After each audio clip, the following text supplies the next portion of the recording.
करुणा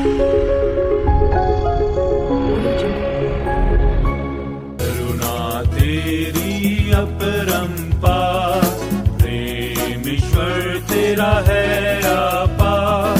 धन्यवाद करते शीश नवाते, परमेश्वर के नाम की महिमा हो। प्रभात मनन की आराधना मनन में आप सभी का हार्दिक स्वागत है। आइए आज सुबह की शुरुआत करते हैं हमारे उद्धारकर्ता प्यारे प्रभु यीशु मसीह के नाम से। ले व्यवस्था की पुस्तक उसका पहला अध्याय और उसका 9 पद। और वह उसकी अतड़ियों और पैरों को जल से धोए, तब याजक सबको वेदी पर जलाए कि वह होम बलि यहोवा के लिए सुखदायक सुगंध वाला हवन ठहरे। परमेश्वर इस पढ़े गए भाग पर अपनी आशीष को ले। उसने हमें बचाने के लिए अपने आप को पिता के हाथों समर्पण कर दिया। हमें एक नई जिंदगी देने के लिए उसने अपनी जिंदगी कलवरी क्रूस पर मरने के लिए दे दी। जिस आज्ञाकारिता और समर्पण की अपेक्षा परमेश्वर ने आदम से किया था, पर वह उसे पूरा करने में चूक गया, पर उससे कई गुना बढ़कर अंतिम आदम अर्थात हमारा प्रभु यीशु मसीह, जिसने अपने जीवन के समर्पण के द्वारा पिता की योजना को पूरा किया। इसी वजह से भजनकार भजन उसके 40 में कहता है कि उसने मुझे एक नया गीत सिखाया जो हमारे परमेश्वर की स्तुति का है। वह गीत था छुटकारे का, वह गीत था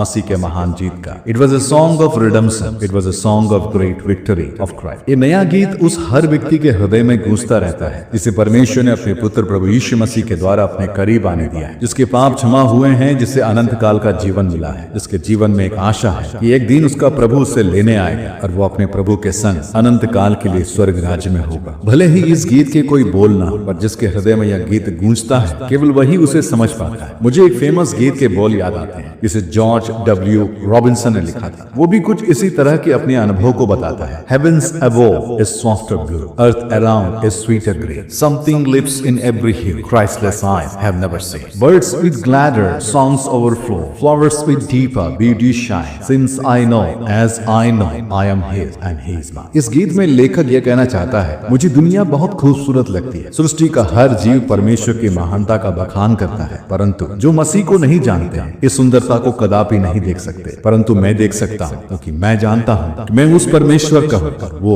मेरा है। हाँ प्यारो, ये बातें बिल्कुल सही है कि जब मसीह आपकी जिंदगी में आ जाता है तो आपका संसार के प्रति नजरिया ही बदल देता है। एक लाइन में बोलूं तो वो आपका संसार ही बदल देता है। कि आपको पता है कि यह मधुर गीत जो आपके हृदय में परमेश्वर ने डाला है, जो आपके हृदय में हमेशा गूंजता रहता है, जिसकी बैटरी कभी खत्म नहीं होती और जिसके स्वर आपके मृत्यु के साथ भी खत्म नहीं होता। क्योंकि जब हम प्रकाशित वाक्य के पुस्तक में पढ़ते हैं तो यहाँ उसी नए गीत को और उसके बोल को भी सुन पाते हैं। आइए मैं आपके लिए पढ़ देता हूँ। प्रकाशित वाक्य की पुस्तक 5 अध्याय उसका 9 और 10 पद। वे उस नए गीत को गाने लगे, तू इस पुस्तक को लेने और इसकी मुहरें खोलने के योग्य है, क्योंकि तूने वध होकर अपने लहू से हर एक कुल और भाषा और लोग और जाति में से परमेश्वर के लिए लोगों को मोल लिया है और उन्हें हमारे परमेश्वर के लिए एक राज्य और याजक बनाया है और वे पृथ्वी पर राज्य करते हैं। फिर इसी पुस्तक के 14 अध्याय में भी इस नए गीत को गाते हुए हम सुनते हैं, वह अद्भुत गीत जिसके धुन को हमने पृथ्वी पर जाना और उसके बोल को हम स्वर्ग राज्य में सीखेंगे। उसके लहू के द्वारा छुड़ाए गए अनगिनत लोग और असंख्य स्वर्गदूत एवं 24 प्राचीनों के संग मिलकर हम उस गीत को गाएंगे। भजनकार 40 और उसके 6 से लेकर 8 में भजनकार कहता है, मेल बलि और अन्न बलि से तू प्रसन्न नहीं होता, तूने मेरे कान खोद कर खोले हैं। होम बलि और पाप बलि तूने ना चाहा। तब मैंने कहा,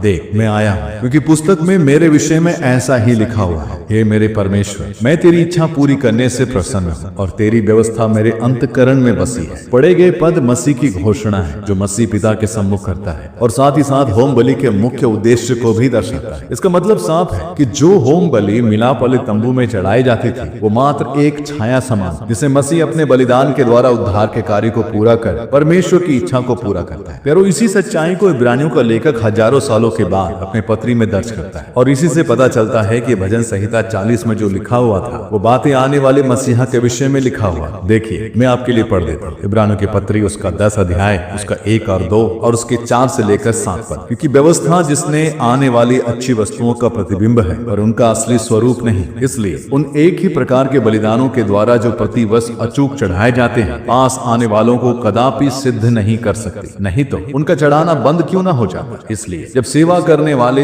एक ही बार शुद्ध हो जाते तो फिर उनका विवेक उन्हें पापी ना ठहराता, क्योंकि अनहोना है कि बैलों और बकरों का लहू पापों को दूर करे। इस कारण वह जगत में आते समय कहता है, बलिदान और भेंट तूने ना चाही, पर मेरे लिए एक देह को तैयार किया। होम बलियों और पाप बलियों से तू प्रसन्न नहीं हुआ। तब मैंने कहा, देख मैं आ गया हूँ, पवित्र शास्त्र में मेरे विषय में लिखा हुआ है, ताकि हे परमेश्वर तेरी इच्छा पूरी कर। प्यारो, हमारे मसीह का समर्पण और बलिदान जो वास्तविक होम बलि को दर्शाता है, हमारा मसीह जो हमारे लिए हमारे स्थान पर बलिदान होकर हमें बचा लिया। मुझे अलेक्जेंडर क्लार्क की वो घटना याद आती है जब वो बेलिगान के कॉन्गो प्रांत में एक मेडिकल मिशनरी के रूप में काम करता था। एक दिन जब वो अपने साथियों के साथ जंगल में कहीं जा रहा था कि अचानक किसी के भागने की आवाज सुनाई दी। उसने देखा कि एक शेर एक व्यक्ति पर हमला कर दिया है और कुछ ही पलों में उसकी वो जान लेने वाला है। अलेक्जेंडर क्लार्क ने अपनी राइफल उठाई और शेर को डराने के लिए उसके पास फायरिंग की, जिससे शेर उस व्यक्ति को छोड़कर भाग निकला। अलेक्जेंडर क्लार्क ने उस घायल व्यक्ति को अपने क्लिनिक में लाया और उसका पूरा इलाज किया। कुछ ही दिनों के बाद वह घायल व्यक्ति ठीक ठाक होकर अपने घर वापस लौट गया। फिर कुछ दिनों के पश्चात अलेक्जेंडर क्लार्क जब अपने घर के आंगन में बैठा चाय की चुस्कियां ले रहा था कि उसे कुछ बड़े झुंड के आने की आवाज सुनाई पड़ी। उसने देखा कि वह घायल इंसान जिसे डॉक्टर साहब ने शेर के चंगुल से बचाया था, अपने पूरे परिवार, अपने पालतू जानवर, नौकर चाकर समेत उनसे मिलने आया। इससे पहले कि डॉक्टर साहब कुछ बोलते, वह इंसान अपने परिवार समेत उसके सम्मुख नतमस्तक होकर गिर पड़ा और कहने लगा, साहब हमारे कबीले की ऐसी परंपरा है कि जो कोई हमारी जान बचाता है अब वही उसके जान का स्वामी बन जाता है। आपने मेरी जान बचाई, इसलिए अब मैं अपने परिवार समेत अपने आप को आपके सम्मुख समर्पित करता हूँ। अब से आप ही हमारे स्वामी। प्यारो, कुछ ऐसी ही भावना के साथ आइए हम अपने प्यारे प्रभु यीशु मसीह के सम्मुख झुके, क्योंकि उसने अपने बलिदान के द्वारा हमें मोल लिया है। प्रभु यीशु मसीह हमारा होम बलि, आइए उसकी आराधना करें। परमेश्वर के नाम की महिमा हो। आप सबको मेरा जय मसीह।